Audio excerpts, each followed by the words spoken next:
Due belle opere, quelle di André Baudin-Laborde. Nella prima, Buco nero e fosse abissali, si vede appunto emergere da uno sfondo nero una concretizzazione di colori, di forme, di linee, di macchie, di campiture, che appunto accostate fra di loro creano un insieme armonico, un insieme colorato e pigmentoso che colpisce. Quindi sta a noi saper interpretare qual è il vero buco nero e quale la vera fossa abissale. L'artista si avvale della dimensione surrealista, di un'interpretazione personale del surrealismo, ma non solo, perché qui inserisce anche altre rappresentazioni, altre modalità che gli sono molto vicine e appunto riesce a creare un insieme armonico ed equilibrato che ci induce appunto a riflettere, ad individuare il buco nero e la fossa abissale.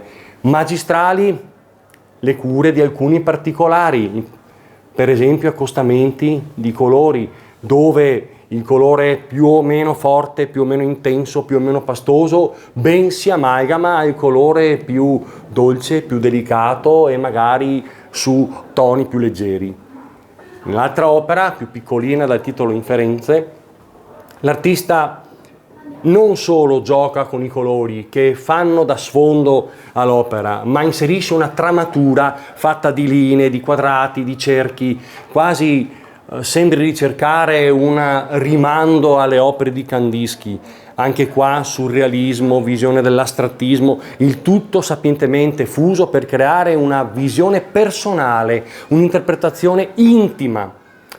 Da notare la capacità di saper equilibrare non solo visivamente ma anche idealmente le opere.